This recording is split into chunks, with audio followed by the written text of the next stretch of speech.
answers? I think I'm entitled. You want answers? I want the truth! You can't handle the truth.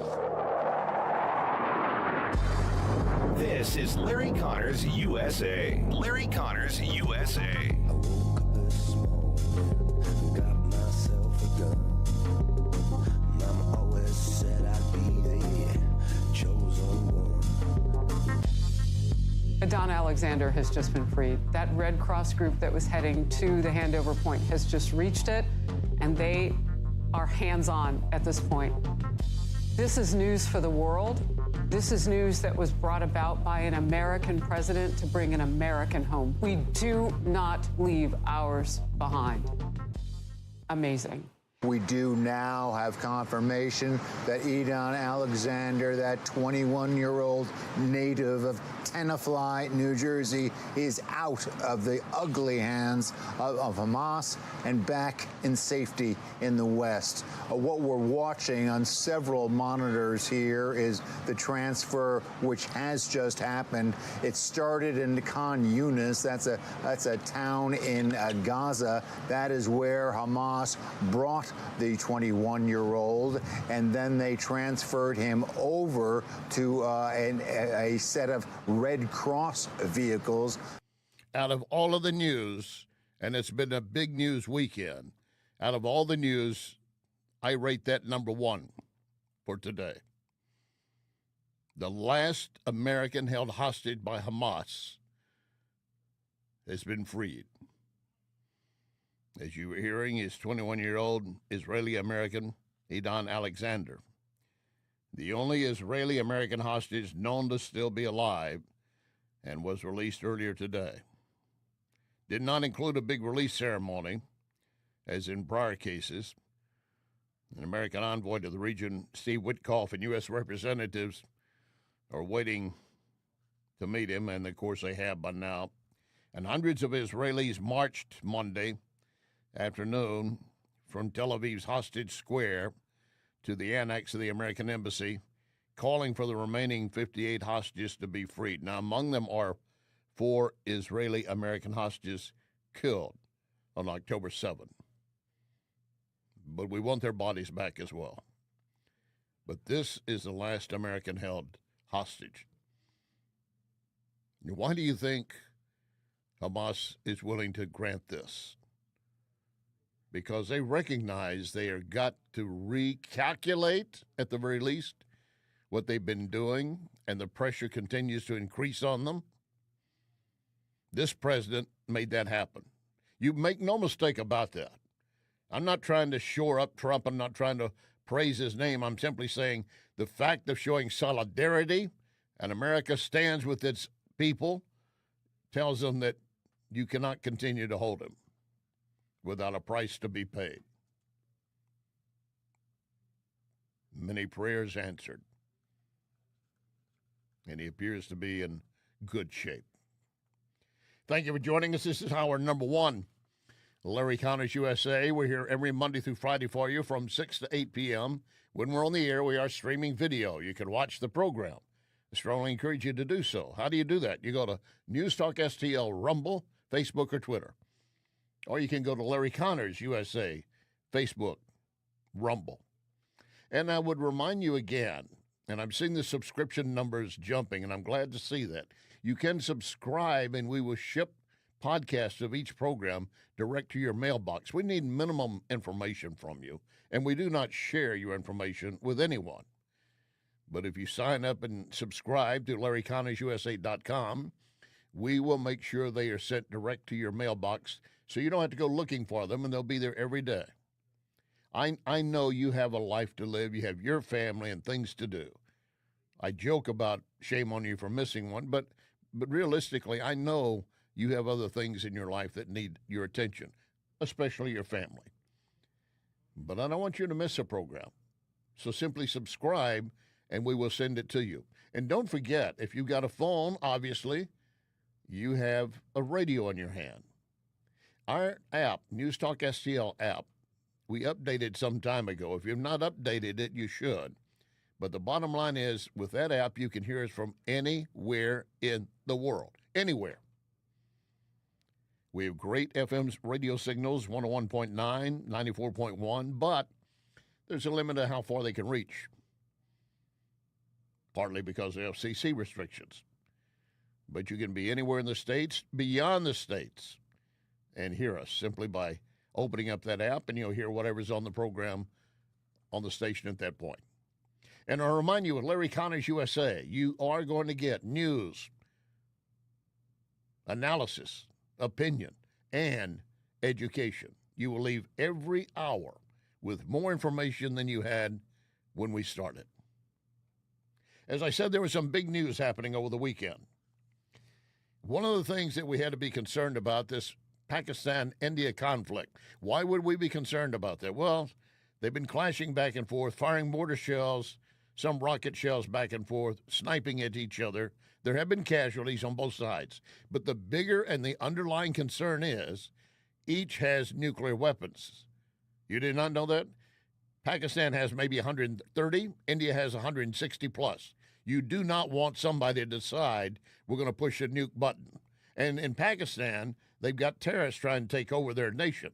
That is why India said it originally attacked sections of Pakistan and the Kashmir region in particular, because the terrorists were hiding, just as they have done in Gaza, among the civilians. And unfortunately, civilians were killed. That wasn't the intent. They're going after terrorists. And you do not want terrorists to get their hands on a nuclear weapon. But Donald Trump came in and said, let's find a way to resolve it. And here's what he put before them. The leadership of India and Pakistan was unwavering, powerful, but unwavering in both cases, and having these, they really were, from the standpoint of having the strength and the wisdom and fortitude to fully know and to understand the gravity of the situation. And we helped a lot. And we helped also with trade. I said, come on, we're going to do a lot of trade with you guys. Let's stop it. Let's stop it. If you stop it, we're doing trade. If you don't stop it, we're not going to do any trade. People have never really used trade the way I used it. That I can tell you. And all of a sudden they said, I think we're going to stop. And they have. And they did it for a lot of reasons, but trade is a big one. We're going to do a lot of trade with Pakistan. We're going to do a lot of trade with India. We're negotiating with India right now. We're going to be soon negotiating with Pakistan. And we stopped the nuclear conflict. I think it could have been a bad nuclear war. Could have been. It could have been. We will never know, thank God, because Trump said, look, we can stop it because I'm going to threaten to cut off trade relations with each of your countries unless you show us you in good faith are going to put an end to this. And immediately they fell into line. Even CNN had to give some recognition to what was happening behind the scenes. Nick Robertson was reporting from Islamabad, talking about Secretary Marco Rubio. Let's go now to Nick Robertson in Islamabad. Nick, what's the latest? Yeah, I was just talking to a source who was literally in the room where it happened, where Secretary of State Marco Rubio, I was told, played a massive role in bringing about this ceasefire. This, from the Pakistan perspective, their communications, how they were communicating with Secretary Rubio, that really put India on the back foot. It didn't know what had happened. India, according to Pakistan, reached out to Secretary Rubio, reached out to the Saudis, reached out to the Turks, reached out to others to find a diplomatic off-ramp, got engaged after that onslaught in diplomacy, but telling the mediators that they were going to go on a pause on the Indian side. And then, according to Pakistan, that didn't happen. There was another exchange of rocket fire. That happened several times during the day today. And it was only in the last couple of hours before this ceasefire came into effect, just about an hour or so ago, that there was enough of a pause to call it and say that this was real, that enough diplomacy and leverage had been put on both sides to get them to stop here. And that was crucial. Leverage, the art of the deal. Now, I know there will be those still claiming that Trump didn't really do anything. You can say that all day long. It's the Trump administration, Secretary Rubio playing a major part, obviously, in bringing it together. Trump was not directly involved in the talks, nor should he be. But he made it very clear in his statement to both India and Pakistan. If you want to have trade with us, you put a stop to this, and you do it now. And CNN had to own up to that point. And again, CNN had to point out that, yeah, Trump did it in a matter of hours. Now we go to India. In New Delhi is CNN's Matthew Chance. Matthew? Look, I mean, it's an astonishing couple of hours, actually, because this latest conflict's only been going on for 3.5 days. And so what Trump has got in his sudden, unexpected announcement of a ceasefire between the two countries is the quick victory that he very much wanted to have but couldn't get with Russia and Ukraine as well. But nevertheless, over the past couple of hours, less than that even, President Trump announcing on his Truth social media platform that a ceasefire has been done between India and Pakistan. That follows a real upsurge in violence between the two nuclear-armed neighbors, remember. How many times do you think CNN had to gag because they had to give credit to Trump? But that's where the credit lies. Now, he's still pushing the effort with Zelensky of Ukraine and Putin of Moscow, and that's still to be played out. But I think if they sit back, if I dare venture a guess here, and I don't have any inside information, not claiming I do, but they watch how this played out and they realize, you know what? Why are we continuing to lob shells at each other and try to destroy each other if we can begin to rebuild on both sides? Watch for a break in that in the near future, I would pray. Let me put it that way. In the meantime, we had talks in Switzerland between the U.S. and our Chinese counterparts, and that was showing signs of progress. Big news on the trade front. A trade deal has been announced with China, an agreement to slash tariffs. Here's President Trump's trade rep, Jamieson Greer, speaking in Geneva. We come to agreement that our reciprocal tariff rate will go down to 10% on the United States side, so it goes down 115%. We enter into a 90-day pause period for negotiations, which both the Chinese and the United States are very committed to, and the Chinese on their side also go down 115% to 10%, and they remove the countermeasures that they have in place. So tariffs are being slashed, and here's President Trump's Treasury Secretary Scott Bessent speaking alongside Greer in Geneva. Neither side wants a decoupling. And what had occurred with these very high tariffs, as Ambassador Greer said, was the equivalent of an embargo, and neither side wants that. We do want trade. We want more balanced trade, and I think that both sides are committed to achieving that. Yeah. And you know what happened after that? And again, CNN has to put this up on their opening page. It's probably gone by now. Anytime, it changes rapidly, and I understand that. But immediately after the word came out that the Trump team in China had a tariff truce where we were going to cut 115% of what we were imposing on them, just down to 10%, and we expected China to do the same, and working on other details as well. As soon as that news broke, CNN had to post on the headline, Dow soars after the Trump team in China announced tariff truce. Now, where it closed today really makes no difference. The fact is, even CNN had to acknowledge this was good news, not just for the world, but for our nation. Once again, Trade Ambassador Greer. To the Chinese negotiators, Vice Premier Liu He, Vice Minister Li Qiangong, and Vice Minister Liao Min worked very diligently, and these are very tough negotiators. A couple of them I know from before and have had past interactions with them. And this was, as the Secretary pointed out, a very constructive 2 days. it's important to understand how quickly we were able to come to agreement, which reflects that perhaps the differences were not so large as maybe thought. That being said, there was a lot of groundwork that went into these 2 days. Just remember why we're here in the first place is the United States has a massive $1.2 trillion trade deficit.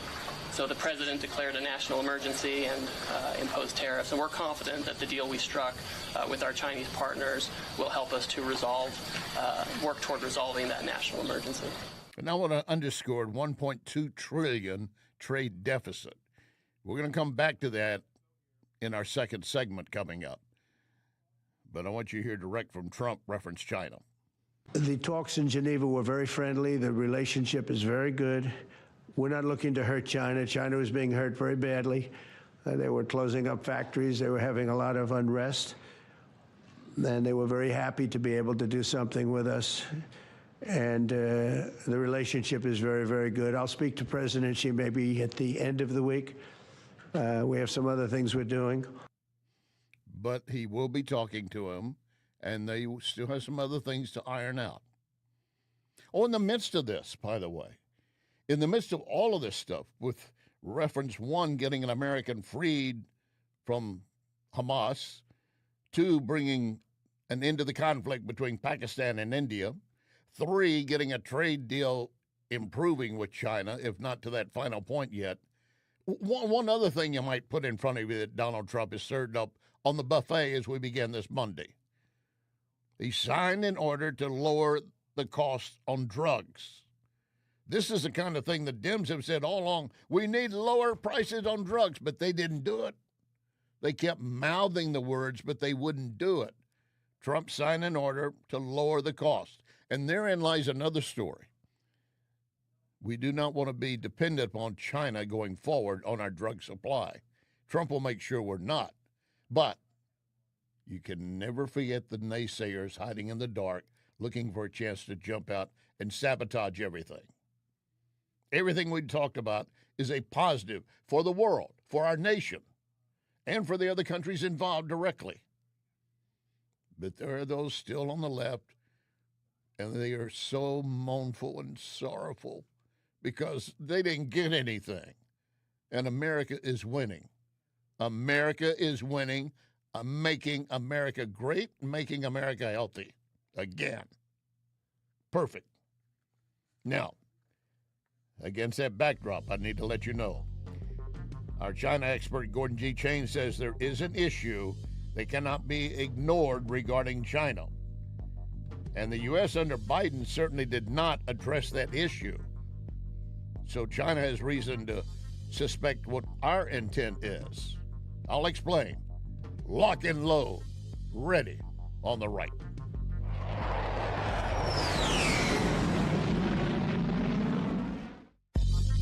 You are listening to Larry Connors, USA.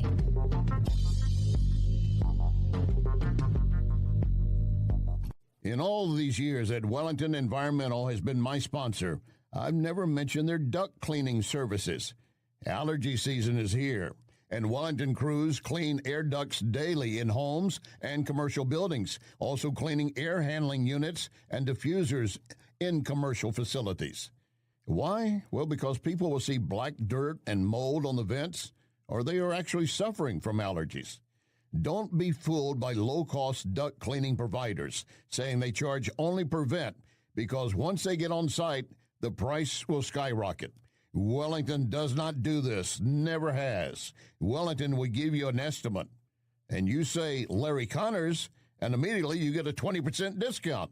Call Cindy, 314-644-4930, 314-644-4930. Make your home and business better, safer with Wellington. Be well with Wellington. Ackerman Toyota is #1 in sales for 2024. That is 2 years in a row. It's really no surprise. Ackerman has the largest customer lounge where you can relax, take your time choosing new or premium pre-owned. Ackerman at Hampton and 44. AckermanToyota.com. Thank you for making Ackerman Toyota #1 2 years in a row. AckermanToyota.com. Ackerman Toyota for life. John Bill Roofing reminds you we are in the stormy season, and that means if you have even the smallest leak in your roof, you could soon have a much bigger issue. Call the John Bill to make sure that your biggest investment is protected. That call can save you major dollars. If you do get hit during a storm, John Bill has a rapid response team. Call 1-800-NEW-ROOF. 1-800-NEW-ROOF. 1-800-NEW-ROOF, John Bill. The Oak Street Inn and Lounge has some great news. The Speakeasy will now be open on Sundays, starting at 2. Open to the public. Great for those in the industry who'll want to enjoy a Sunday fun day. Plus, enjoy sushi and cocktails. What more could you want? You want to make sure you get the code. And how do you get the code to the Speakeasy? You go to the Facebook, Oak Street Inn and Lounge Facebook. I'll see you at Oak Street Inn and Lounge in Cottleville. This is News Talk STL.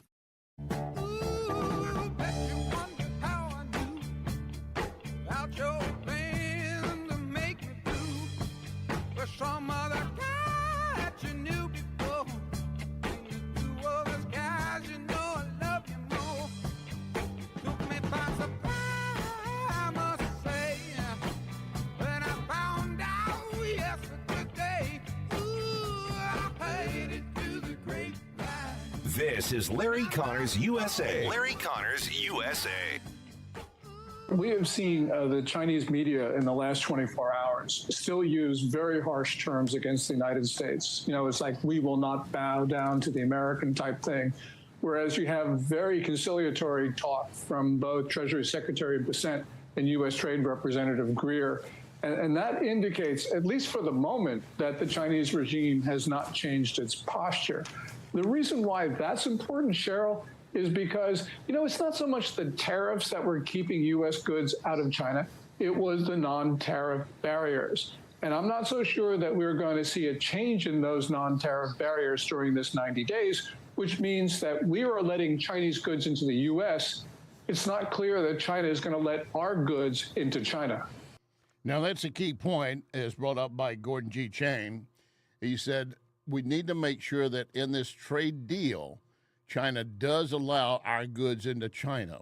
See, it's not just the cost, which is a big part of it, and the tariff war, and that Trump had put in place, but what goods are they going to allow or not allow? When you have trade restrictions and regulations, you still don't have free and fair trade. What they're actually going to block out, I'm not sure at this point. I can guess, but I'd rather not guess. Bottom line is, as Gordon G. Chain said, we need to have full access to their markets.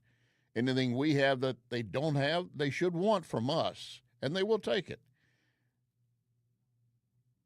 Unless they decide, no, we don't want it. And the same thing that they're going to provide us. Now, what we're going to want to do in the long run, obviously, is get off of using China as our pill supplier. We need to get off that entirely.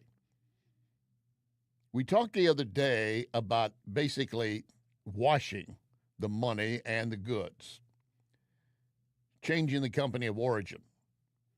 China, knowing that they were going to face, at that time, 145% tariff on anything we brought in.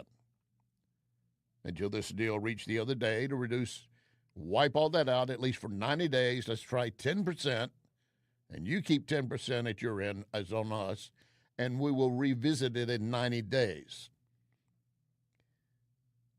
Of course, there's room and an opportunity for it to be abused. We all understand that. The Chinese certainly understand it, and this administration understands it. The Biden administration, they would have been totally clueless. And in fact, they have created a bigger issue. I'll come back to that in a moment. But this issue of trade restrictions and what comes in and what is not allowed to come in is a key point. And what they were doing is to get around the tariffs, sending their products through Malaysia or maybe through India or some other country. So it comes to us. It is U.S. China made. I mean, it is China made, but it's coming to the U.S. through another port. So it doesn't appear, oh, no, this is not Chinese product. The hell it's not. Look at it. It's labeled made in China.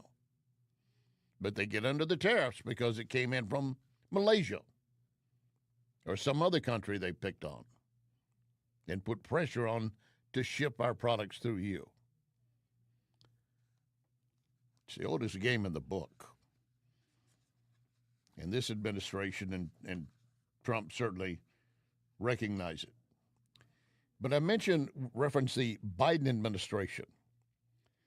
Our Treasury Secretary Bessent, who was in Switzerland helping create this latest deal, he said, we had something like this before. We had it with Trump the first time around, and it was all looking good. I mean, we had a path and a way forward that's going to be beneficial. But then when Trump, of course, did not win re-election, everything changed. I mean, that's why we had Iran suddenly decide we're going to go back to building nuclear weapons. To hell with the deal we made.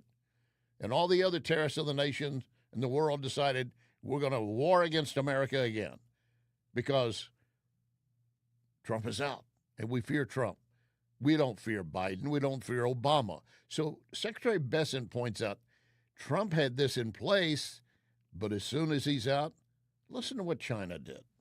Has to happen is it has to be fair for the American people. But in January 2020, President Trump produced a template. We had an excellent trade agreement with China, and the Biden administration chose not to enforce it. The Chinese delegation basically told us that once President Biden came into office, they just ignored their obligations. So we all already have a large framework. The other thing to remember here, Jonathan, is that this is a pause down to 10%. The April 2nd level for China is 34%. So we will be working to see where their final reciprocal number ends up. And the negotiations are a combination of tariffs, non-tariff trade barriers, currency manipulation, and subsidies of labor and capital. So the deal was there. It was all set down, signed off on, ready to go, stay in place. But a change of administration gave China the way to say, we're not going to do that anymore. We'll walk away from it. And what's the Biden administration going to do? Nothing. They didn't like Trump anyway and figured that whatever he was doing, if you listen to the Democrat leftists, he was selling us out. No, he was actually protecting our nation. But that's exactly what they quickly decided to do. We'll just walk away. We will ignore it. And that put us right back into the box we've been in until Trump came back in. And there's a question that got raised to Gordon Chain, which adds another insight. American companies are moving manufacturing out of China. Mattel, Apple, you name it, everyone is realizing that just what you're saying, the Chinese cannot be trusted. So isn't that the more important trend underway? I agree with you. The Chinese are never going to totally live up to their commitments on trade or anything else. They cheat like crazy. But if we have pushed and if we continue to push companies out of China, isn't that a win for America? Well, it certainly is a win for America. This was something that started during the Trump administration, the first one, and we can see it continue through the Biden years as well, because companies realized that ultimately there was going to be trade friction between the United States and China, as well as geopolitical friction. And they had better start to diversify their supply chains, which have now become sort of supply webs because there are multiple suppliers. Ultimately, that's, I agree with you, is the bigger story. That is a very big part of the story, as Gordon Chain was saying. We need these U.S. companies to come back here and once we get this trade dust settled down a little bit, more than will,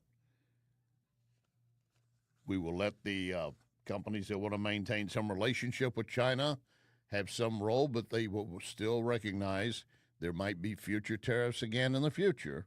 Do you really want to put everything there? And you cannot forget, this is something extremely important.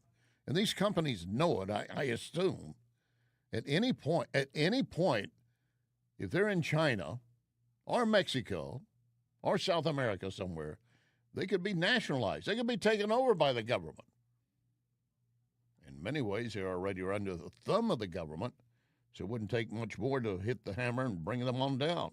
But we are still looking at that $1.2 trillion deficit. Howard Secretary of Commerce Lutnick. I think the point that the president makes with his tariffs is that America has a $1.2 trillion trade deficit. That means other people are selling us goods that more than we are selling them. And that's just not balanced. It's not fair. We're losing $1.2 trillion a year, of which directly and indirectly to China, that's about $1 trillion. You know, China sells goods to Vietnam. Vietnam repackages them and sells them to us. So the idea is the president wants balanced and fair trade, and tariffs are the tool to create balanced and fair trade. It's just unsustainable for $1.2 trillion to be exported to the rest of the world, meaning our money is going to the rest of the world. It's building them up, and over time, it's taken us down, and the president's here to fix it. So that's what he's trying to do with his tariffs. And that's what we're doing at this point. As you heard him say, they just repackage your goods, send it into us. Deputy Press Secretary Harrison Fields. You're seeing a commander-in-chief that is in full control of this country, that knows exactly what he is doing. This is why we've had so many countries line up to the front door of the White House willing to do deals with President Trump, because he is a deal maker in chief. We just saw the historic investment, the historic deal with Great Britain, one of our closest allies. This is a deal that's going to bolster our farmers, our ranchers. This is going to better our economy, better our workforce, and level the playing field with one of our trading partners, our fifth largest trading partner, the UK. This is a deal that was hailed in the UK and one that is hailed in the United States of America. Coming up, James Carville tells Ilhan Omar, you need to find another party. Get out of our party. Go find your own. But before that, how safe are our skies? Stand by, please.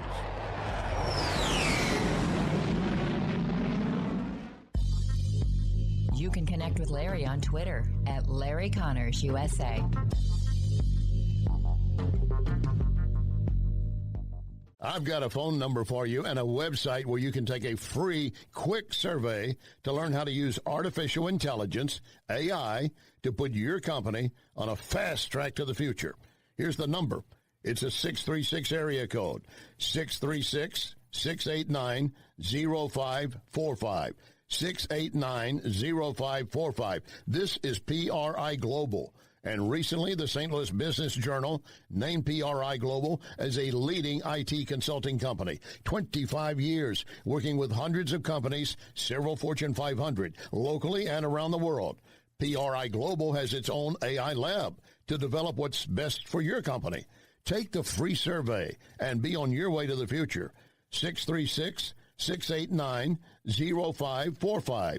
689-0545. Or go direct PRIGlobal.ai. PRIGlobal.ai. You want the best place to watch baseball or any sport and be able to enjoy premium cigars and whiskeys? Lit Cigar Lounge. Lit has so many events each month. You need to constantly check the Lit Cigar Lounge Facebook. You don't want to miss anything. Plus, you can order food from Napoli Brothers Pizza and Pasta, delivered within minutes right to your table. By the way, we're in the season for great patio dining. Napoli Brothers Pizza and Pasta has your table waiting.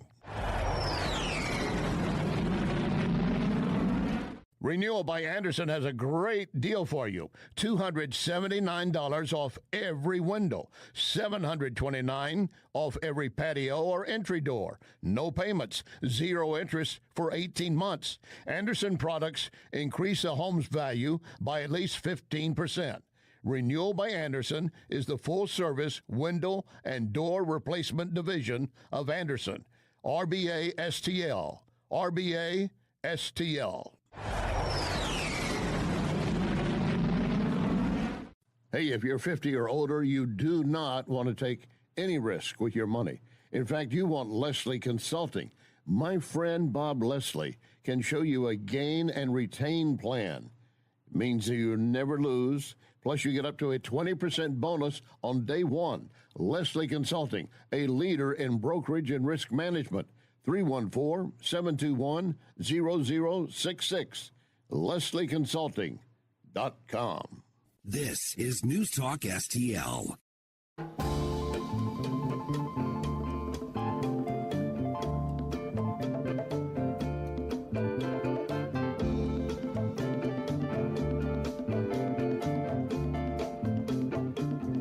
Got a black magic woman. Got a black magic woman. This is Larry Connors USA. Larry Connors USA. What can you tell us about this latest incident, and why does this keep happening? So I'll tell you, listen, the system is old, right? This is a system that's 25 at best, sometimes 50 years old. The Congress and the country haven't paid attention to it, right? They expect it to work. And so now I think the lights are blinking, the sirens are turning, and they're saying, listen, we have to fix this, because what you see in Newark is going to happen in other places across the country. It has to be fixed. And so what we're having is some telecom issues, but we're also having some glitches in our software. As the information comes in, it's overloading some of our lines and the system goes down. So I'll just tell you specifically in Newark, we believe we're going to have it up and running in short order. We're going to be able to fix that glitch, and we feel a little more comfortable about our primary line that gets the data in on radar, and our redundant line is up and working as well. Well, that is our our FAA director, Sean Duffy, as he appeared on a weekend interview show talking about we're aware of the problems in Newark. We know what the issues are. We're trying to get them fixed. We're making it better. Not so fast, because it's massive. It's a massive issue. There's not just one issue. There are multiple, and they're all massive. In fact, I'm looking at a report from the Hill that once again, Newark Airport had to slow down due to another communications issue. This was just earlier today. And you heard him talk about that it's going to see it multiply against other airports. Well, look here. No surprise. 120 flight delays in Atlanta today. Yesterday, they had ground stops in Atlanta. Then today, they've got them back in the air, but at least 120 flights delayed from Hartsfield-Jackson Atlanta International Airport. The FAA is warning travelers you could face more potential ground stops in Atlanta past Monday. That would be like tomorrow. FlightAware, which tracks delay and cancellations across the U.S., say flights going into, coming out of, making even brief stops in Atlanta, all looking at delays of at least 120 of them. And once again, the FAA reporting the issue was runway equipment, air traffic control equipment outages, and they also had weather effects, thunderstorms. Now, that's always going to cause an issue. I don't care how great your system is. You have thunderstorms rolling through an airport area and planes coming in. That's going to be an issue. According to one report out of Atlanta, at 7:15 last night, 525 arriving flights delayed, 500 departing flights facing delays. I don't know how many of those might be related to the weather. But this all goes back to Newark the other day when they suddenly lost communications for up to 90 seconds between the air traffic control and commercial jetliners coming in. Couldn't raise them. Pilot couldn't talk to the tower. Tower can't talk to the plane. Now, commercial jet liners have onboard radar where they can detect other planes near them. Smaller planes that would also be flying in and out of New Jersey, and even private planes, even private jets, might not have that equipment on board. So you're talking about truly flying blind if you have no communication from the tower. Then the concern is, are the people in the tower aware of what they're doing? Do they know their JOB? Or did we suddenly slam the door shut on potential great air traffic controllers and put up on the door DEI? You're going to end up, at the way this is going, you're going to turn that around to DIE. I pray not, but that's a risk. I'm not trying to frighten you. I'm just trying to make sure you're aware of the reality. I would have no problem boarding a flight and getting to Atlanta. Of course, I don't want to sit there for 4 hours on the ground once I'm there before I can get to the gate and get off the plane. In fact, I have a trip plan coming up later this month to go visit a sister. Now, I'm doing my best to avoid Atlanta. I think I'm going to go through Charlotte. I like it a lot better, and I just avoid Atlanta at any point. Basically, the attitude on the East Coast, anything going from the north to the south or anything going into our interior must pass through Atlanta. Well, I look for ways to not pass through Atlanta. But that doesn't mean that other airports can have the same issue. And again, it gets back to air traffic controllers, the human beings that are inside the control towers. They have to adjust for whatever is happening. Are they capable of doing so? Well, the complaint you've heard from the left, and this is one of the false bells they ring, but it gets a lot of attention, that when Duffy and Trump came in, they just slashed all the FAA controllers. There are too few available now. That's why there are problems. That's not exactly right. Would you like to hear another answer? Now, granted, it comes from a source that is a Trump source, like the Transportation Secretary, Sean Duffy. In the safety mission of the FAA, like air traffic controllers, no one was cut. We actually have staffed up. We've hired more air traffic controllers during this time. There were probationary workers that were let go. Those are employees who were there less than a year, and again, we excluded the safety positions. Most of them have come back. So again, to say the FAA has 46,000 employees. And if you lost 350, is this affecting our safety mission? There's a lot of things the FAA does, but for us, safety is key. So no, we've retained all those safety positions. We retained all the key safety positions. And some were probationary anyway. They might have been let go, but most have been brought back. Now, that is Sean Duffy, head of the Transportation Division. Larry, he speaks, like a Trump man. He's in there with Trump. He pledges loyalty to Trump, so he's going to say whatever he needs to. I will accept that premise if you want to pose it. But he also knows there are lives at stake, and you got to be honest with the public here. And if you don't have enough controllers, one thing you can do, just shut the airport down. We have half the number of controllers we need. Then we can shut the number of flights coming or leaving, and we could reach a point where if it's too dangerous, shut it down. There are options like that.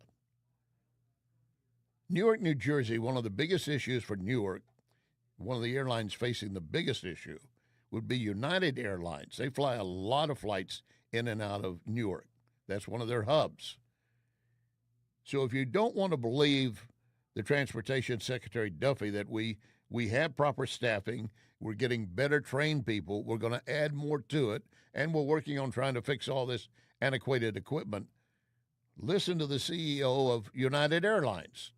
I think Secretary Duffy probably is the leading gold star for how to manage through the DOGE process, which is they called it caution tape around all the safety, controller, all the critical functions, and DOGE went and looked, and I think they took 400 jobs out of over 100,000 jobs, back office kinds of jobs. I think they've done a very effective job of protecting that core safety, operational workforce. One of the big challenges is the controller workforce is about 30% short, and getting back to full staffing in the controller workforce is something that Secretary Duffy and the entire FAA are committed to doing. Now, again, the numbers he's citing that they're still 30% short, I assume that's a correct number. And why is it short? Well, we know, in fact, part of the reason. I can't put it all on Biden and DEI, but that's a good start, because that's the kind of stuff that never should have been put in place. We're going to choose an air traffic controller, someone who's going to communicate with the pilot of your jetliner into a major airfield, and that person must meet these boxes, DEI. Unless they check those boxes, we're not going to hire them. And there were reports filed by several men, yes, white men, yes, and may have been some other men as well, and may have even included some women, claiming we passed the exam. We passed the exam to become an air traffic controller, and now we're not being given jobs because we don't check the DEI box. We don't show diversity, equity, and inclusion.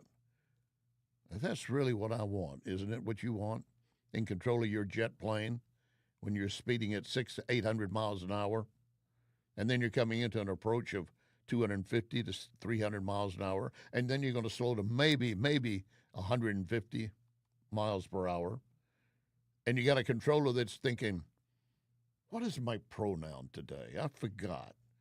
I should have written it down in front of me. I'll take one of these slips that have information of this plane and take it out and write it on the backside, put it back in front of me. I know that's an exaggeration. I know that's over the top.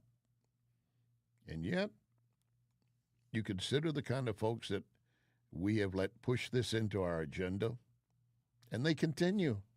They absolutely continue. They think we're this deep in. We cannot let go now. We're going to hold on to it. We got Trump and the rest of them by the throat, by God. And we're not going to let loose till we choke them off. No matter how many Americans might be killed because of pure lack of ability to do the job required. You know, I did get upset when that helicopter crashed into the jetliner in Reagan, obviously upset and in prayer for those on board, both craft. And one of the first things that came up was the helicopter pilot was a female. Well, that does not tell me that she's not capable of flying. Was she hired under DEI? I don't know. She apparently had a lot of hours. I think she had something like 500 hours. That's quite a bit of time on your butt in a helicopter. She did, apparently, according to preliminary investigations, fail to follow an order she was given by the air traffic controller on duty. And she had a co-pilot on board who had more time, and either he failed or they also had a joint failure. And that really does not ease the pain and suffering of those who lost loved ones that night. But it does underscore how vital that position is in the control tower and in the cockpit. Oh, which, by the way, DEI doesn't like cockpit. They don't want that term used anymore. You know, it's so wacko. It's gotten so wacko that Democrat political analyst James Carville is showing his total frustration with his party, specifically Congresswoman Ilhan Omar, because she's calling for the next election to focus on attacking white men. Carville had some harsh words for her. That story when we continue. You are listening to Larry Connors, USA. The Napoli heritage of fine dining continues with Napoli Kirkwood. Napoli Kirkwood, now open. So add that to Cafe Napoli in Clayton, Napoli 2 in Town and Country, Napoli 3 in St. Charles, right next door to Napoli C, and don't forget about Napoli Brothers Pizza and Pasta in the district, Chesterfield Valley. All of those locations, plus now Open, Napoli, Kirkwood. This is Larry Connors USA. Larry Connors USA. Lady, why don't you just get out the Democratic Party? Honestly, start your own movement. All right, let's do the simple math. Roughly 69% of people going to vote in November, maybe more. Let's do 70 for just round math, are going to be white. Of that, 48%, maybe a little more, are going to be male. So that's roughly, let's just call it 33 1/3% of the entire election. Well, let's just run against them because that's so goddamn smart. All right. So now we're going to have a campaign by the progressive left against white men who vote about a third of everybody that votes in an election. Why don't you, lady, start your own party? And then when it's over, if you want to caucus with the Democrats, fine. We agree with a lot of things that you do. But we don't believe we ought to be running against white men. In fact, we don't think we ought to be running against any gender, any ethnic group, any race, any religion, or anything else. God, these people are just helpless. They cannot be helped. There's nothing you can do to help them. They don't want to be helped. And if they had any guts, they'd start their own political party and get out of ours. Well, that's pretty direct, isn't it? James Carver said, go start your own party. Get out of ours. Can you imagine what would happen to the Democrat Party if all the progressives left? It'd be 25, 30% of them gone. And then they could start to try to rebuild. It might be more successful for them than going down the road that they've got in front of them right now. But actually, James, I hope they continue to just hang by her coattails. And he's not the only one who's called them out. California Congressman Ro Khanna lashed out the Progressive Party also, saying these folks just do not understand. Because Ilhan Omar said our country should be more fearful of white men across our country because they're causing most of the deaths in our country. What? Nonsense. Coming up, do you know what the Free State is, what it represents? That's in our next hour. Remember our pledge, one nation under God.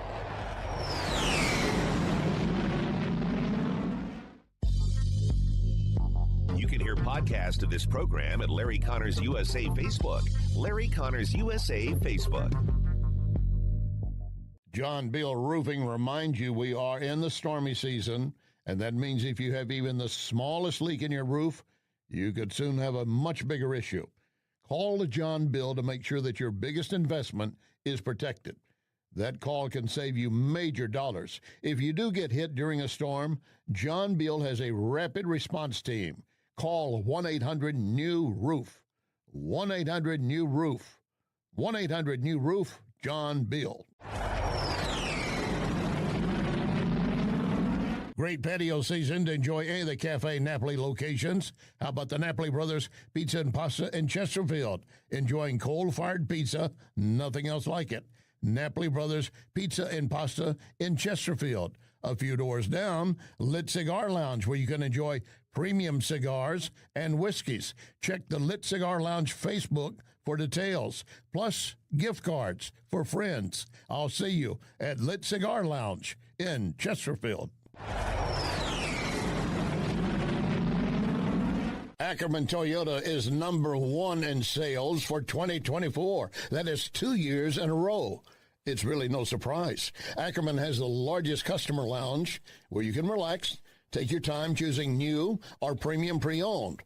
Ackerman at Hampton and 44. AckermanToyota.com. Thank you for making Ackerman Toyota #1 2 years in a row. AckermanToyota.com. Ackerman Toyota for life. It's that time of season when families, businesses are moving. For local or long distance, I endorse McGuire Moving. Get a date set soon before the schedules are booked. 314-241-0600. 241-0600. McGuire is constantly giving back to our veterans, such as support dogs for our brave. So with McGuire, you're getting excellent service and helping our vets. McGuireMoving.com. So many times, Vincent's Jewelers has helped me surprise someone special. Vincent's locally owned can do the same for you, and you don't have to break the bank to get something really nice, maybe even customized. The smile you're going to get back from that special someone, priceless. Check VincentsJewelers.com every day because new items are arriving and there are special deals. Vincent's, my only jeweler. VincentsJewelers.com. VincentsJewelers.com. I can tell you how to get a free quick quiz to see how artificial intelligence can boost your company's potential. You go to PRIGlobal.ai, PRIGlobal.ai. St. Louis Business Magazine listing PRI as one of the leading IT companies, and PRI has its own AI lab to develop what your business needs. PRIGlobal.ai, PRIGlobal.ai. This is News Talk STL.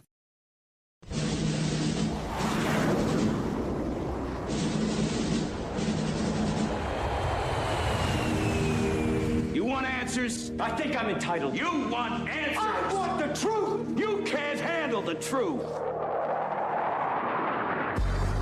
This is Larry Connors USA. Larry Connors USA.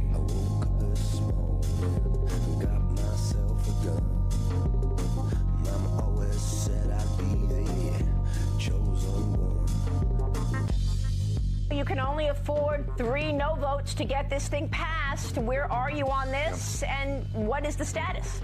Well, I have a lot more faith in President Trump's ability to get long-term effect achieved here.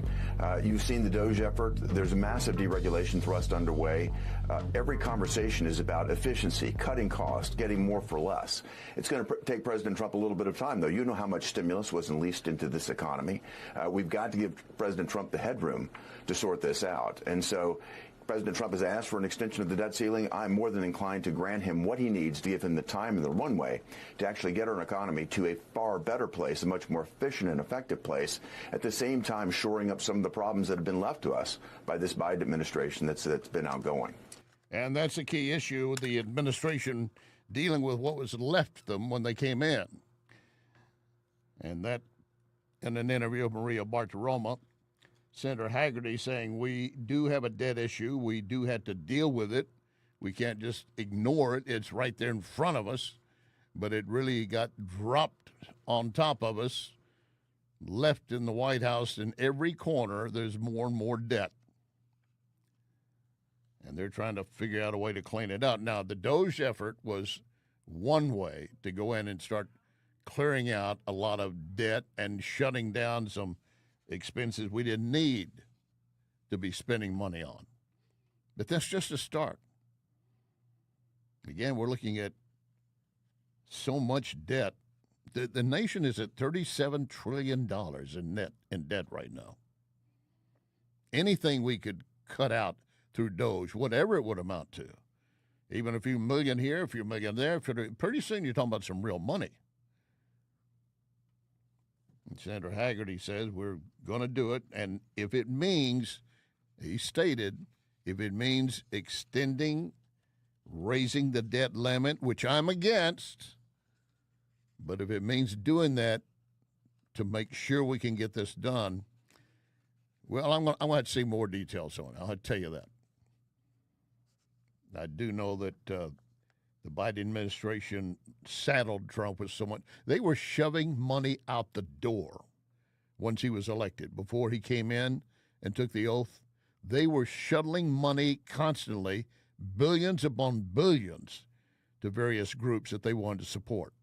Knowing the moment Trump comes in, it's shut down. And so now one of the things the DOGE team and others have been trying to do is claw some of it back.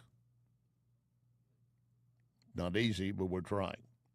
Thanks for joining us. Hour number 2, Larry Connors USA. Here we are on May 12, 2025. And reminding you, when we're on the air, we are streaming video. You can watch the program. You go to NewsTalkSTL Rumble, Facebook or Twitter, Larry Connors USA Rumble or Facebook, and everything later goes up as a podcast at NewsTalkSTL, LarryConnorsUSA.com, Larry Connors USA Facebook. And again, you can subscribe. You go to LarryConnorsUSA.com. There's a subscribe button. If you push that button, we will automatically send the programs to your mailbox. And then you can open them when it suits you, and you don't have to go looking for them. You won't miss a single thing. Because with Larry Connors USA, you are going to get news, analysis, opinion, but also education. You will leave each hour with more information you had when you began. So trying to decide how we're going to deal with these various countries and basically get control of our debt at the same time. Well, first of all, you got to get the countries to get on board with you. The Principal Deputy Press Secretary, Harrison Fields, said the Commander-in-Chief knows exactly what he's doing and the way he's going about it.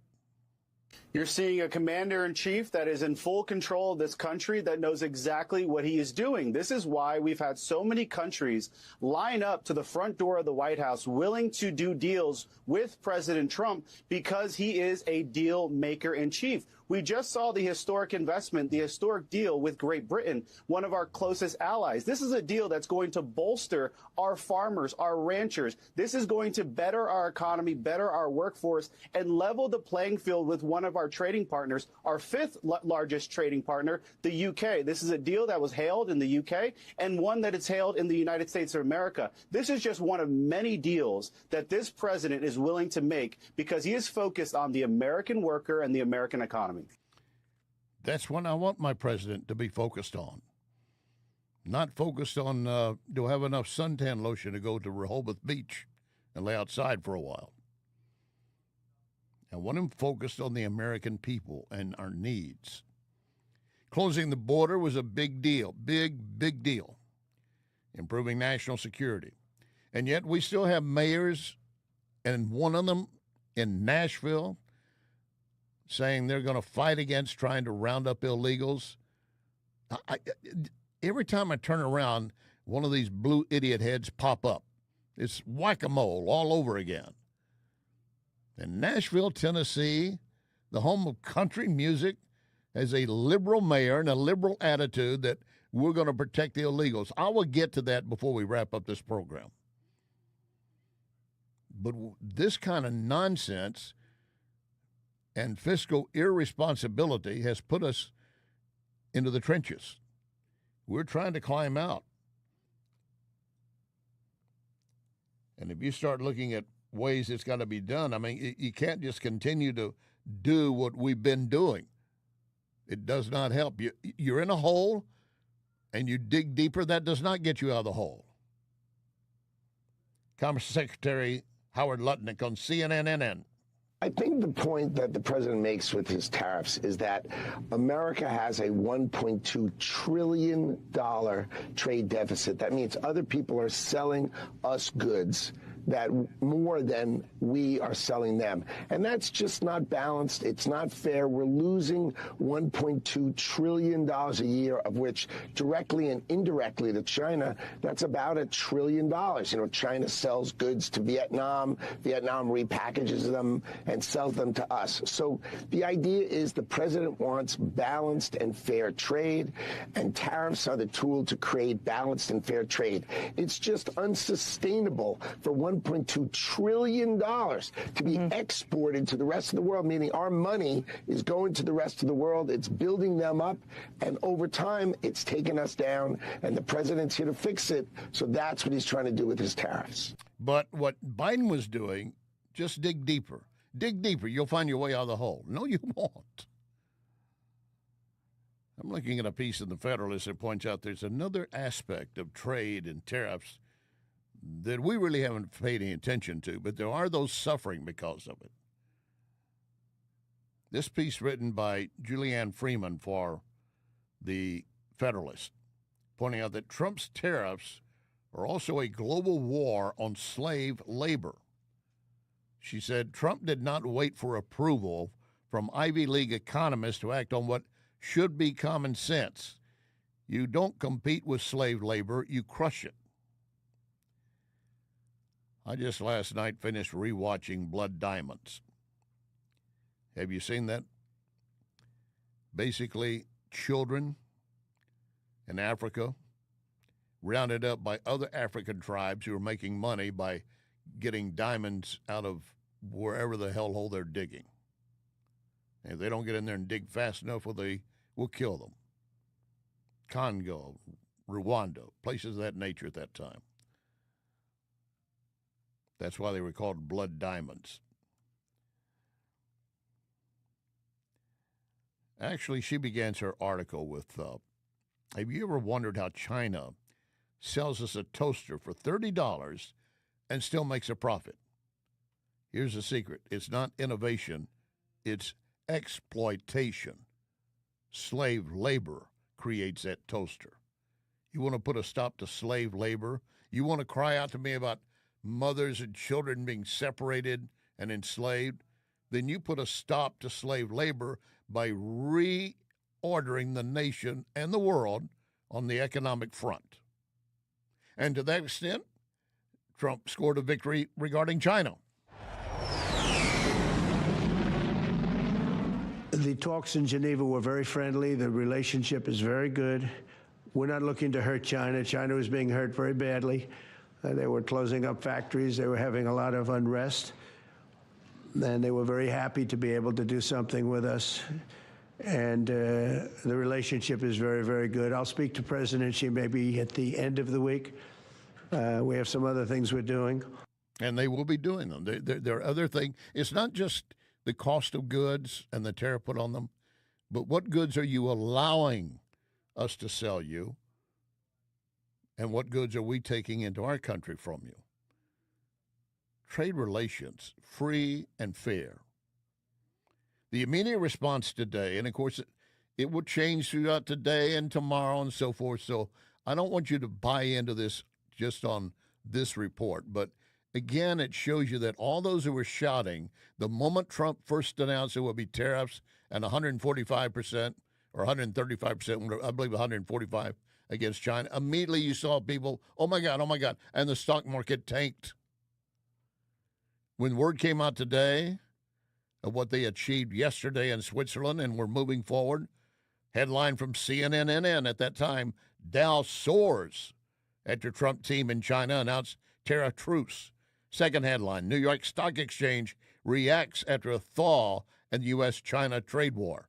Do you not think Trump could see down the road what this would be doing? Of course, it's the myopic and even blind leftists that were ignoring what could happen.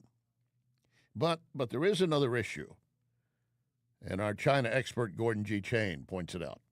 We have seen the Chinese media in the last 24 hours still use very harsh terms against the United States. You know, it's like, we will not bow down to the American type thing. Whereas you have very conciliatory talk from both Treasury Secretary Bissett and U.S. Trade Representative Greer. And that indicates, at least for the moment, that the Chinese regime has not changed its posture. The reason why that's important, Cheryl, is because, you know, it's not so much the tariffs that were keeping U.S. goods out of China. It was the non-tariff barriers. And I'm not so sure that we're going to see a change in those non-tariff barriers during this 90 days, which means that we are letting Chinese goods into the U.S. It's not clear that China is going to let our goods into China. And that's part of the talks that Trump will have going forward with Xi. Now, Marco Rubio was not involved in these talks. He was involved in talks regarding what's happened with Pakistan and New Delhi, and India, and I'll come to that a little bit later. But again, the whole team that Trump has assembled to deal with trade tariffs and trying to bring things to some peaceful conclusion is really apparent regarding India and Pakistan. As I said, we'll discuss that in more detail later.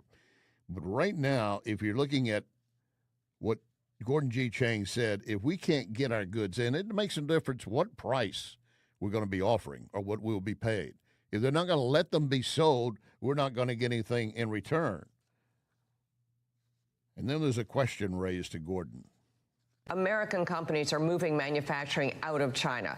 Mattel, Apple, you name it, everyone is realizing that just what you're saying, the Chinese cannot be trusted. So isn't that the more important trend underway? I agree with you. The Chinese are never going to totally live up to their commitments on trade or anything else. They cheat like crazy. But if we have pushed and if we continue to push companies out of China, isn't that a win for America?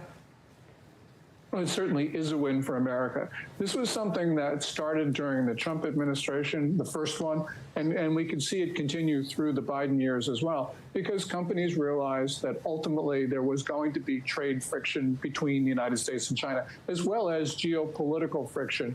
And they had better start to diversify their supply chains, which have now become sort of supply webs because there are multiple suppliers. Ultimately, that's, yeah, I agree with you, is the bigger story. And that's what they've been doing. They've been circulating their goods through other markets, thinking, well, we can evade U.S. import taxes on our goods if we send them through Malaysia or some other country, washing them so it appears that it's not made in China, it's not coming from us, but it is. Now, we're obviously smart enough to realize how that game is played. It's a shell game. And China was already in the process of doing a lot of it, but now they realize that's not going to sustain us. And when they realize that's not going to sustain them, then they get the picture and realize Trump is not going to budge. You're going to have to make a move. You might not like it. We will not get all we want, and you're certainly not going to get all you want.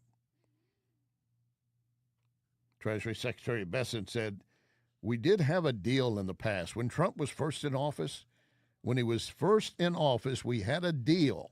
But here came Biden, and everything got turned upside down again. Has to happen is it has to be fair for the American people. But in January 2020, President Trump produced a template. We had an excellent trade agreement with China, and the Biden administration chose not to enforce it. The Chinese delegation basically told us that once President Biden came into office, they just ignored their obligations. So we already have a large framework.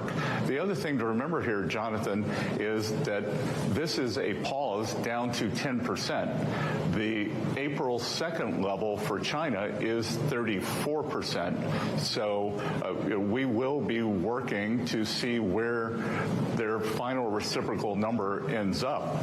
And the negotiations are a combination of tariffs, non-tariff trade barriers, currency manipulation, and subsidies of labor and capital. So all those are in play. And thank God there's smarter minds than mine that are trying to make it all happen for us, for the betterment of our nation and for the world.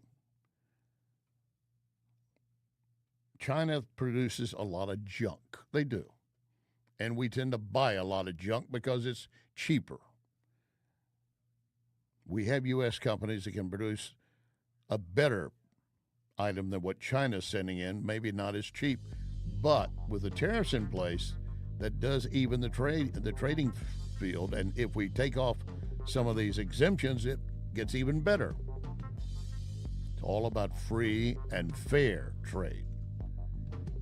Coming up, dealing with the Free State Project. What is that? Lock and load. Ready on the right.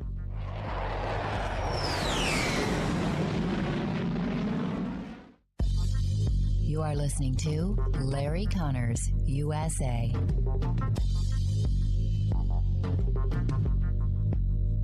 I want to tell you more about Wellington Environmental's dustless blasting services.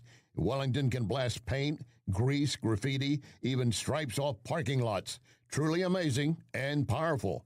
But can Wellington blast something more sensitive? Yes, Wellington can use dry ice to blast soot and odors off smoke-damaged surfaces right after a fire. Currently, Wellington uses dry ice to clean mold off wood inside a home. Why? Well, dry ice immediately disappears, turns into a vapor. That means no mess to clean up, no damaged surfaces. You need to check with Wellington, always researching and practicing with new, better, faster, safer equipment and products for you. And it's very easy to schedule an estimator for your next project. Call Cindy, 314-644-4930, 644-4930. Be well with Wellington. McGuire Moving is silver certified, which means they are great at relocating senior citizens. In fact, McGuire is a household name because McGuire understands the stress involved when moving older adults. So if you or family members need help moving, I highly recommend McGuire Moving. 314-241-0600. 241-0600. Get a free in-home estimate. McGuireMoving.com. I've got a great evening planned for you. We start with dining at the Oak Street Inn Lounge in Cottleville. We enjoy sunset on the rooftop, then down to the speakeasy. Just one visit, you're going to see why I'm always talking about the Oak Street Inn and Lounge. Plus, you might want to plan a staycation, a romantic getaway. Check out OakStreetInnandLounge.com for various events this summer. Oak Street Inn and Lounge, Cottleville. Oak Street Inn and Lounge, Cottleville. This is News Talk STL.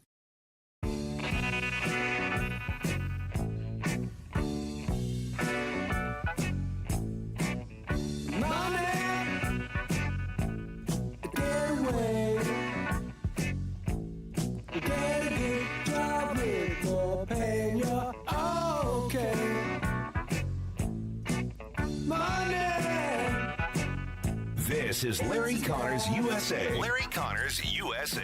And my co-producer Quentin picked a perfect piece of music going into this, Money, because we're going to focus in part on the Silk Road, not the old Silk Road, but the Internet Silk Road, and also Bitcoin, and understanding the Free State and exactly what is the Free State Project. Carla Gericke joining us. Carla, welcome aboard. Thank you so much for having me. Well, let's begin with, there are a couple of folks we're going to bring up in a moment that some folks might already know. Ross, or Ulbricht rather, who began the Silk Road, the illegal dark web market as it was labeled at that point, and also the Ian Freeman, who was sentenced for laundering money and proceeds involving Bitcoins. Before we get into details of that, what exactly is the Free State Project? Sure. So the Free State Project is a movement that's been around now for 22 years. It was the brainchild of a gentleman called Jason Sorens, who way back in the day was like, libertarians kind of get nowhere on the national stage. What would happen if we all concentrated together in one state? So back in 2003, a vote was taken and the state of New Hampshire was chosen as the destination for the movement. So over the past 20 plus years, about 7,000 to 10,000 people have moved here to the live free or die state. So we kind of picked the right place, right? We have a lot of allies on the ground already. And so we've been hard at work running both for office and local school boards and zoning boards and all that good fun stuff to make sure that we can keep New Hampshire live free or die, but also see if we can expand sort of the liberties that we know we should have. And so we're here. It's going really well. It's pretty exciting. And then once in a while, someone falls into the crosshairs, as happened to Ian Freeman, who was an early mover with the Free State. All right. Now, to that extent, I want to come back to Ian in a moment, but you truly believe that thousands have moved into New Hampshire because they want, quote, a free state. What makes that so much different than any other state? Well, Well, so New Hampshire has a really large legislature. The House is 400 state reps, so they represent about 3.3 thousand people. They only get paid $100 a year, so it's truly a citizens' legislature. We have really low taxes here. It's a pretty small population state, about 1.3 million people, and then we, have no income tax. There's no sales tax, thanks to the efforts of Free Staters. I hear more people packing up to move there. Go ahead. and honestly, we just reversed our interests and dividends tax as well and have tapered that to zero. So really, New Hampshire is starting to become very attractive, sort of as both a wealth protection place, but then candidly, it's great here. So the quality of living is incredibly good as well, to the extent people still want to send their kids to public schools, although I would not recommend it. The schools are pretty good. And then we have a really robust, homeschooling / charter schooling movement here as well. So we've expanded school choice. So you do have school choice. Yeah, actually, okay. New Hampshire was the first state that introduced the education freedom accounts. Right. So oftentimes what you'll see is that, we start things here in New Hampshire and then they kind of get adopted in other states. So we're sort of the beacon, or maybe the first example, first pass to try some of these things. And then hopefully, take the good ideas and spread them across the other states. Now you made a remark quickly as you were running through that you have public schools, but you wouldn't send your kids there. What's the issue with your public schools?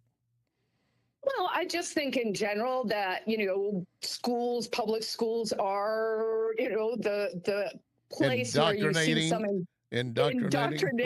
Okay. Yep, happening. Absolutely. So, well, again, a lot of what you're saying fits the view of many conservatives or libertarian, maybe a term they would prefer. But many look up at New Hampshire and that cluster up there. I mean, most of us, and I'll have to admit, I'd have a hard time sometimes picking out some of the northeastern states. It's a bunch of them there. It's a bunch of them there. But would you classify it red, blue, and different at this point? What? So New Hampshire, probably on a federal level, is nice and purple. We have had a lot of Democrats go to D.C. I will say that many of us on this sort of free state level don't really think D.C. can be reformed. I mean, it's exciting to see some really aggressive things happening there, but 4 years from now, you got another person in there, and then things just swing wildly the other way. And so how did New Hampshire go in the last presidential election? So it went to Biden, but it was very close. I'm kind of starting to wonder, I don't know if you saw the Dominion thing that came out over the weekend, but I'm starting to wonder if, New Hampshire is the first in the nation primary, right? So we used to really set the tone for the presidentials.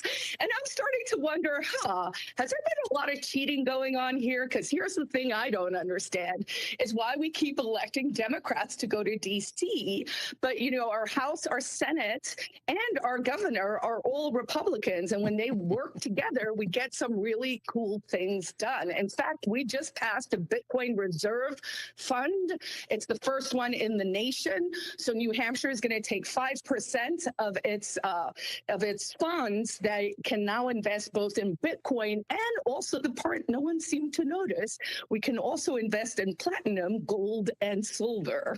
All right, since you brought up Bitcoin, that is one of the ones you think need to have some attention given them. That's Ian Freeman, 43 years of age, sentenced to 96 months in prison, 2-year supervised release, ordered to pay restitution, supposedly was using Bitcoin in a scheme, romance scheme and so forth, laundering tens of millions of dollars.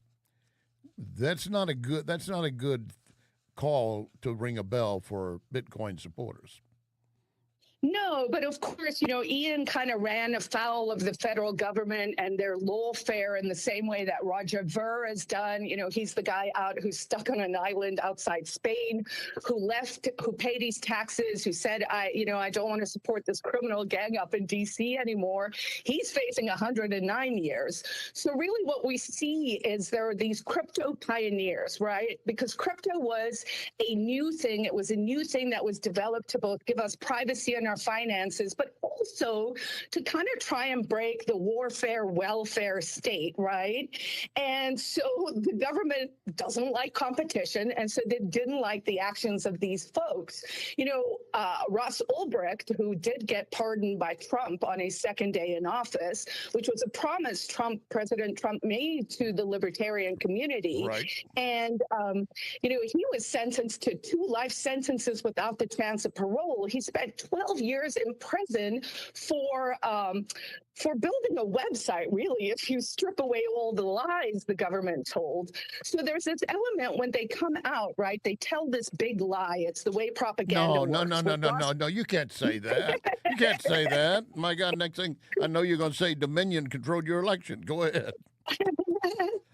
Well, no, it's just, so with Ian, so in the same way with Ross Ulbricht, if you looked immediately, the story out there was the dark web, Silk Road, right. Murder for hire. It was all this creepy stuff, right? And so people go, oh, I don't want to deal with that.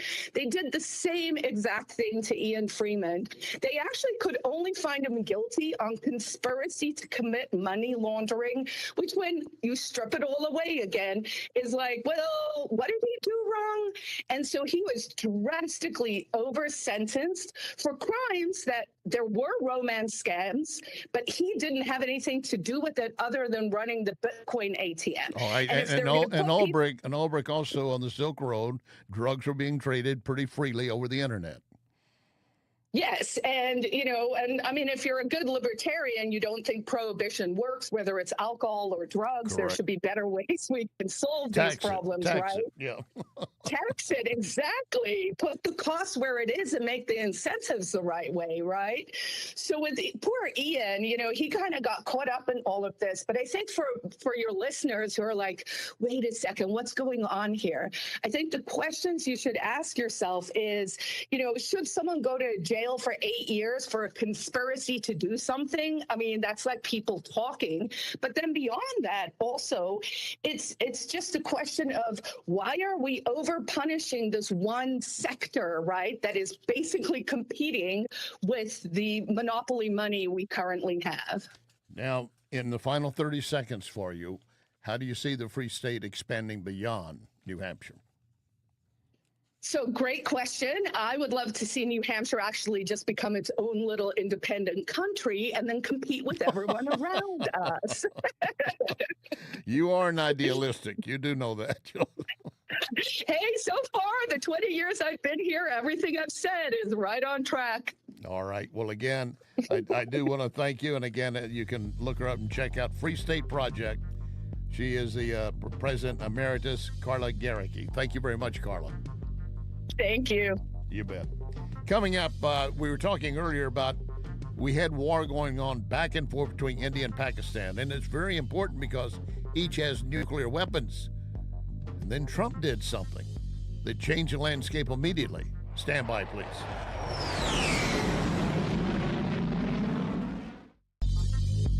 You can connect with Larry on Twitter at Larry Connors USA. Question: are you looking to unlock the full potential of artificial intelligence for your business? I want you to meet my friends at PRI Global, named by the St. Louis Business Journal as a leading IT consulting firm. 25 years helping local and worldwide companies. PRI Global has a free survey to determine where your company stands in your AI journey. You simply go to priglobal.ai. priglobal.ai. And I also have a phone number, so get ready to copy that number. And I'll remind you that PRI Global has its own AI lab, creating, adapting, developing, pushing the boundaries for what AI can do for you. Here's the number, 636-689-0545. 636-689-0545 or visit priglobal.ai. priglobal.ai. Here's great news. Napoli Kirkwood is now open. So that means fine dining right in the heart of Kirkwood. So you have the original Cafe Napoli in downtown Clayton, Napoli 2, Town and Country, Napoli 3 on the streets of St. Charles, right next door to Napoli C, plus Napoli Brothers Pasta and Pizza in the Chesterfield Valley. All of those locations, and now adding Napoli Kirkwood. What a great place to dine. Napoli Kirkwood, now open. Renewal by Anderson wants you to know this. Anderson products increase a home's value by at least 15%. Renewal by Anderson is the full-service window and door replacement division of Anderson. How do you get through it? You go to rbastl.com, and here's a deal. $279 off every window, $729 off every patio or entry door. No payments, zero interest, 18 months. RBASTL. You've worked hard for your money, so protect it. Meet my friend Bob Leslie and ask about the Gain and Retain Plan. Leslie Consulting, 40 years in the St. Louis area as a leader in brokerage and risk management. Call 314-721-0066, 721-0066. Oh, and ask Bob how he was the L.A. Dodger #1 pick. LeslieConsulting.com. This is News Talk STL. Well, I walk into the room, passing out $100 bills, and it kills and it thrills like the horns on my Silverado grill. And I buy the bar a double round of Crown, and everybody's getting down in this town. Ain't never gonna be the same. 'Cause I saddle up my horse and I ride into the city. I make a lot of noise, 'cause the girls, they are so pretty. Riding up and down Broadway on my old stud Leroy, and the girls say, save a horse, ride a cowboy. Everybody says, save a horse, ride a cowboy. This is Larry Connors USA. Larry Connors USA. The leadership of India and Pakistan was unwavering, powerful, but unwavering in both cases, and having these, they really were, from the standpoint of having the strength and the wisdom and fortitude to fully know and to understand the gravity of the situation. And we helped a lot. And we helped also with trade. I said, come on, we're going to do a lot of trade with you guys. Let's stop it. Let's stop it. If you stop it, we're doing trade. If you don't stop it, we're not going to do any trade. People have never really used trade the way I used it. That I can tell you. And all of a sudden they said, I think we're going to stop. And they have. And they did it for a lot of reasons, but trade is a big one. We're going to do a lot of trade with Pakistan. We're going to do a lot of trade with India. We're negotiating with India right now. We're going to be soon negotiating with Pakistan. And we stopped the nuclear conflict. I think it could have been a bad nuclear war. It truly could have been.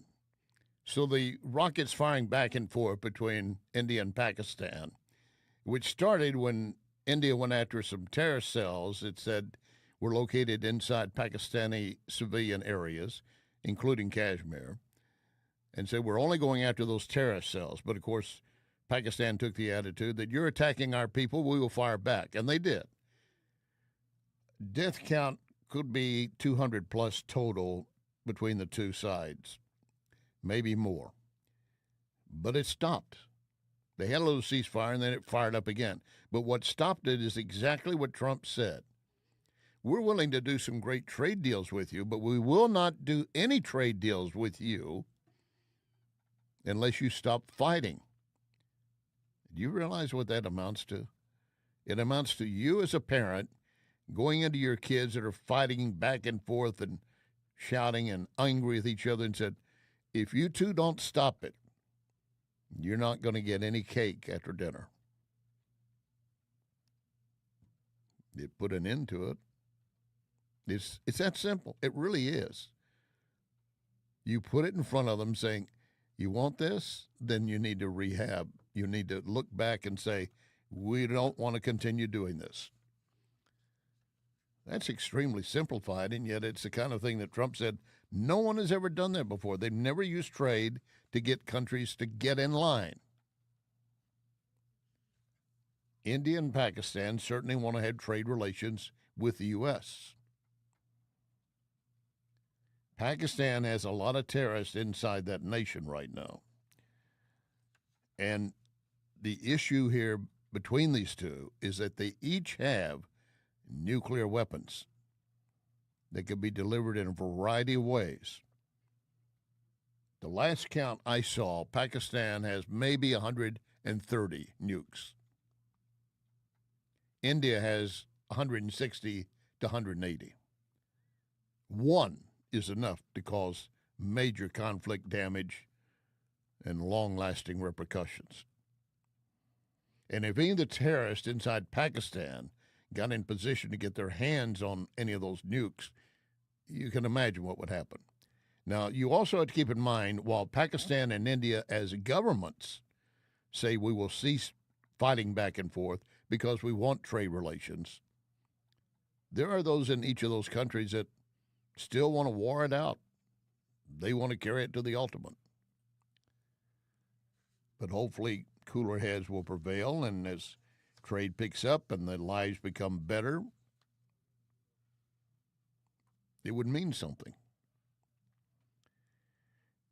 Now, to CNN's demise, and they're having to admit so much lately that what Trump is accomplishing, they want to find a way to look around and say, well, yeah, that got taken care of, but you can't really claim Trump had anything to do with it. But anyone he puts in place that does something of this nature is doing it at Trump's behest and his direction. Specifically, Secretary of State Rubio, which CNN had to admit, yeah, when Marco Rubio entered the room, things changed. Let's go now to Nick Robertson in Islamabad. Nick, what's the latest? Yeah, I was just talking to a source who was literally in the room where it happened, where Secretary of State Marco Rubio, I was told, played a massive role in bringing about this ceasefire. This, from the Pakistan perspective, their communications, how they were communicating with Secretary Rubio, that really put India on the back foot. It didn't know what had happened. India, according to Pakistan, reached out to Secretary Rubio, reached out to the Saudis, reached out to the Turks, reached out to others to find a diplomatic off-ramp, got engaged after that onslaught in diplomacy, but telling the mediators that they were going to go on a pause on the Indian side. And then, according to Pakistan, that didn't happen. There was another exchange of rocket fire. That happened several times during the day today. And it was only in the last couple of hours before this ceasefire came into effect, just about an hour or so ago, that there was enough of a pause to call it and say that this was real, that enough diplomacy and leverage had been put on both sides to get them to stop here. Leverage put on both sides. That didn't just fall out of air. It was Trump's instructions, make a deal. Get with them, get them in their rooms and tell them, look, you want to have a good relationship with us, our country? You want trade with our country? You want us to buy goods from you? Then you need to get in line.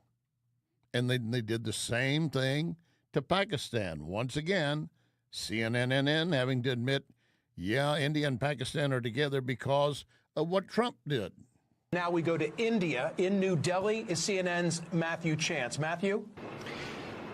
Look, I mean, it's an astonishing couple of hours, actually, because this latest conflict's only been going on for 3.5 days. And so what Trump has got in his sudden, unexpected announcement of a ceasefire between the two countries is the quick victory that he very much wanted to have but couldn't get with Russia and Ukraine as well. But nevertheless, over the past couple of hours, less than that even, President Trump announcing on his Truth social media platform that a ceasefire has been done between India and Pakistan. That follows a real upsurge in violence between the two nuclear-armed neighbours, remember. think about it. What if Biden had not been in office? Would there be a Russia-Ukraine conflict? Russia invaded Crimea and took it back from Ukraine during the Obama years. And what did we do? I think Obama authorized shipments of blankets. So when Biden comes in, Russia saw again, we can do what we want with Ukraine, and no one's going to stop us. Now, we have spent and sent billions of dollars in equipment and monies to Ukraine, and yet it's still going on. Russia is suffering. Ukraine is suffering.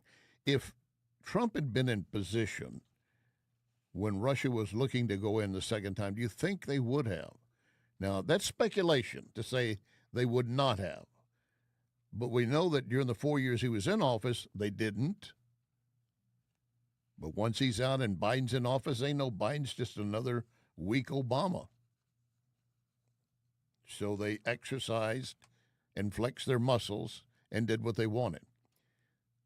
And the shame of it all, the shame, in fact, the tragedy, how many lives have been lost because someone was not there to put an end to it by maybe threatening a trade war issue or maybe some other diplomacy. What Trump and Rubio and the rest of his staff just did regarding India and Pakistan cannot be understated. But the left will try every way it can to ignore the fact that it was Trump and his team that put an end to it. Could it flare up again? Yes. Will it stay like this forever? Probably not. But when CNN has to point out, after 3.5 days of fighting, it looked like there was no way, and suddenly there's a deal. Because both of those nations want to continue relations, trade relations with the U.S. And then Donald Trump did something else today. He signed an executive order implementing what his administration is calling most favored nations drug pricing. He said at the White House, the principle is simple. Whatever the lowest price paid for a drug in other developed countries, that's the price we will pay. Some prescription and drug pharmaceutical prices will be reduced almost immediately by 50 to 80 to 90%. That could affect you directly, you and your family. He said, starting today, the U.S. will no longer subsidize health care of foreign countries, which is what we've been doing. We're subsidizing others' health care, countries where they paid a small fraction for the same kind of drug that we paid many, many times for. We will no longer tolerate profiteering and price gouging from big pharma. That is really big. Well, maybe you've got insurance that takes care of some of your pharma. Good. I'm glad you do. But then you may also have copay, and it reaches a point where it has to start coming out of your pocket. If the drugs are low enough, your plan should more than enough cover it. And how many times are people being ripped off because they need to have that drug? This is the only drug available, and Big Pharma says, you're going to pay this price. That's coming to an end because of what Trump signed today, another executive order. In the meantime, we have the idiots across our nation that continue to say that you can't deport illegals. We want them in our community. They really don't, but they will say that. Nashville mayor is calling for his citizens, don't help ICE round up illegals for deportation. What's clear today is that people who do not share our values of safety and community have the authority to cause deep community harms. Immigration enforcement is a federal responsibility. MMPD officers are not ICE. What's clear is that federal and state authorities are intent on enforcing immigration law. Their approach is not our understanding of what a Nashville for all of us looks like, and we're grateful to our community partners who make all of our residents feel welcome. We'll be launching a new fund called called the Belonging Fund. We want to make sure that the immigrant community in this town knows that we have their back, and the fund will raise dollars that'll support the needs of our immigrant community, especially those who've been affected by the ICE raids yesterday, providing funds to support childcare, transportation, housing assistance, food insecurity, and really anything else that they need. And I'm all for that, but the city should be doing that. But he said, we're going to have a beginning to help type fund, or whatever they wanted to call it. And for the Nashville mayor saying what they're doing is not what our community stands for, a welcoming community. Been to Nashville? I have. I haven't been there lately. I don't know how many illegals are in Nashville. And yeah, there are probably a lot of illegals, and not just migrants, but illegals. Well, the other day, I started moving in and rounding up at least 100. After Saturday into Sunday morning's ICE crackdown in South Nashville, his sister, who is undocumented and wants her identity hidden, says she is shattered. She tells me he's from Honduras and has worked in the United States for 5 years. THP says troopers made several arrests for outstanding warrants and that, quote, illegal guns and drugs were also recovered, including from individuals suspected of gang affiliation, end quote. Migrants tell me they are going into hiding because of a possible second round of ICE raids. We are scared for what happened on Saturday. Others are considering drastic measures. My brother is planning to self-deport because he says Louisiana is really full and he is worried. She shares the fear all migrants in Nashville have and is hoping she can get relief. So they've got warrants for them. They find them with weapons they shouldn't have. You're darn right they should be pulled in. Now, I say again, any of you bleeding liberal hearts want to go out there and sign, look, let me take them into my custody. They can stay in my home, and I'll be in charge of them. Can they stay then? You won't keep them very long, but go ahead and go down there. See if you can sign them out of jail on your signature for their bail. They must live with you, and you are responsible for what they do going forward. And some might decide to self-deport. Good. Problem solved. One story which we led with in the first hour, I do not want you to forget. Today we had the last living American hostage freed by Hamas. A 21-year-old New Jersey man, Israeli-American hostage, Idan Alexander. We believe they still have 3, maybe 4 other American bodies that we want returned at some point as well. But at least we have a living American that has been freed. Remember our pledge. One nation under God.